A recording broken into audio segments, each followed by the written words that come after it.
What's up, Taiwan? I'm Erika Liu with 10 minutes of news from here in Taiwan and around the world.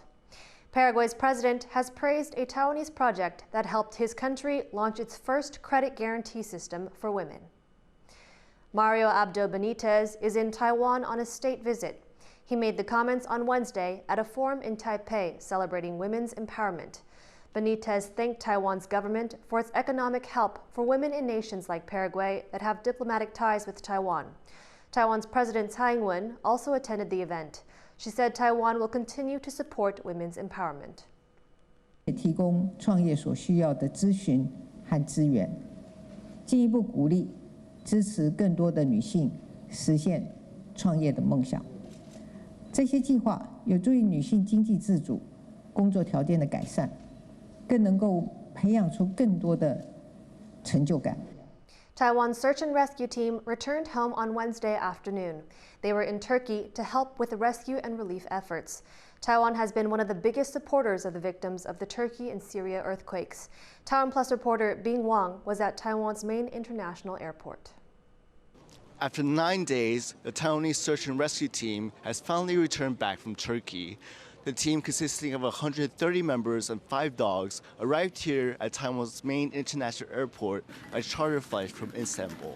Altogether, they saved around 10 people from the rubble. When the Taiwan rescue team came out of the gate, they were met with applause and a heartwarming moment between father and family. The earthquakes in Turkey and Syria have killed around 40,000 people and injured another 100,000. Bodies are still being pulled out of the rubble. It's the deadliest disaster in Turkey's modern history. Team leader Huang Bo-chun described the difficulties in the rescue. 比较困难的地方就是因为我们有转机的过程中，因为不熟悉当地的天候、气候，还有它的运载，那么有一些的装备器材会在寻找。 Taiwan sent a rescue team to Turkey within hours of the disaster. And aside from sending a crew, Taiwan also raised $16 million for the victims. 有一些机具还有装备，我们希望能够现地留给土耳其的这个搜救队伍未来在进一步执行任务跟工作的时候可以使用。那陈院长也立即指示，只要能帮忙的，我们一定全力的来协助跟支持把这份国人的一个爱心留在土耳其。 President Tsai Ing-wen has pointed out that Turkey was quick to respond after Taiwan's massive earthquake in 1999, which killed 2,500 people. And officials say it's time to return that favor. Howard Zhang and Bing Wang for TaiwanPlus. Taiwan's table tennis godfather Zhuang Zhiyuan has been named the highest-scoring male player in the sport's history. That's according to World Table Tennis, which says that Zhuang has scored over 40,000 points over his 2-decade career. The 41-year-old maintains a commanding lead over second-place holder Timo Boll from Germany, who has scored nearly 33,000 lifetime points. Zhuang has also won the most games, though he comes in second for most matches won. First place in that category belongs to China's Ma Long, but Zhuang trails Ma by fewer than 10 matches. 700 kilometers through icy forests in temperatures below minus 30 degrees Celsius. That was the challenge facing ultramarathon runner Tommy Chen this month. But the Taiwanese athlete safely finished the Yukon Arctic Ultra in northern Canada and came in 4th place. Chen arrived at the finish line on Tuesday, 10 days, 6 hours, and 4 minutes after he started. That's a personal record. It's Chen's second time running the race. In 2013, he finished 3rd and became the first athlete from Asia to complete the course. He was also the youngest ever finisher at just 26 years old. The Yukon Arctic Ultra bills itself as the toughest and coldest ultramarathon in the world. Contestants can choose to ski or cycle, but most do the race on foot.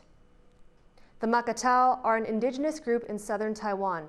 They were stigmatized for decades and are now trying to get back their culture after years of hiding it. Louise Watt reports.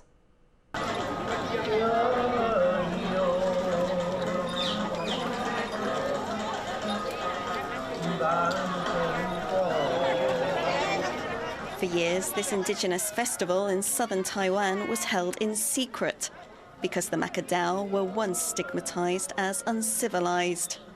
Led by female shamans, they are here paying respect to a celestial goddess in hopes of a good harvest. The festival is also a reminder of the Macadao's matriarchal past, lost because of Han Chinese influence. 像这样的祭典，其实对我们来讲，已经是在当代的我们的主流社会当中，少数一个能够让我们所有人聚集起来，而且不同的部落之间，来自马卡道族的不同部落，我们能够在这个机会里面重新去认知到，重新去体会到我们作为马卡道人。 The festival takes place in the village of Gabolong in Taiwan's rural Ping-Pong County. The Makadao migrated here from the lowlands around Kaohsiung City after an influx of Han Chinese in the 19th century. The government says, along with a few other groups, the Makadao have since assimilated with Han Chinese, so they're unable to claim indigenous rights. But activists say these groups faced pressure under Taiwan's former authoritarian regime to hide their differences. Now they want to be seen. In their fight to revitalize their culture, the Makadao have been holding this festival in public for almost 30 years, so they can pass on their traditions and garner support for their official recognition. Their struggle has just been given a boost. A decade-long legal battle has resulted in Taiwan's constitutional court paving the way for the Makadao and about 9 other lowlands groups to get official indigenous status. That should bring subsidies and social welfare benefits, but it's up to the government to work out the details.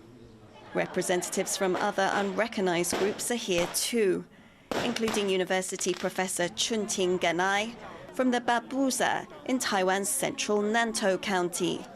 我们的文化相较于很多的族群，我觉得我们就是流失很多，所以我们必须向其他的我们的像兄弟般的族群来学习。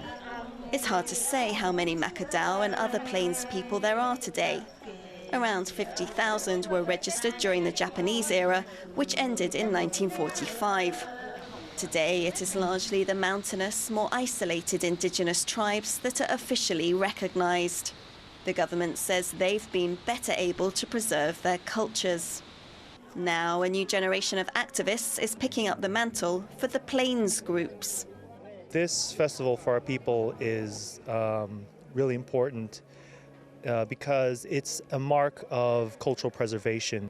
It shows that we have endured, and despite waves of settler colonization, colonization by the Japanese, the ROC, cultural genocide, we're still here, we're still trying to endure.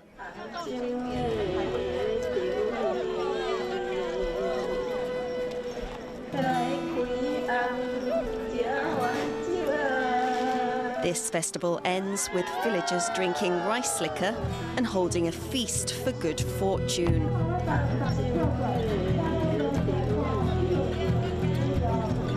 They hope this year finally brings the Makadao and the other excluded indigenous groups the official recognition they've been striving for. Klein Wong and Louise Watt for TaiwanPlus. Thank you for watching What's Up Taiwan. Remember to download the TaiwanPlus app for more stories from Taiwan and around the world.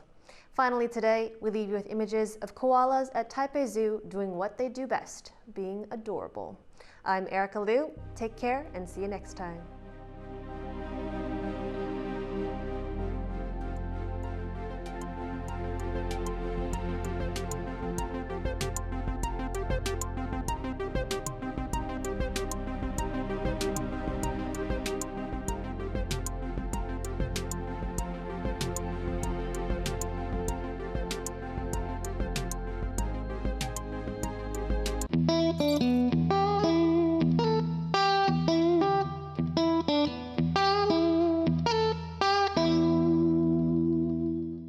For more news from Taiwan and around the world, head to TaiwanPlus.com and download the TaiwanPlus app.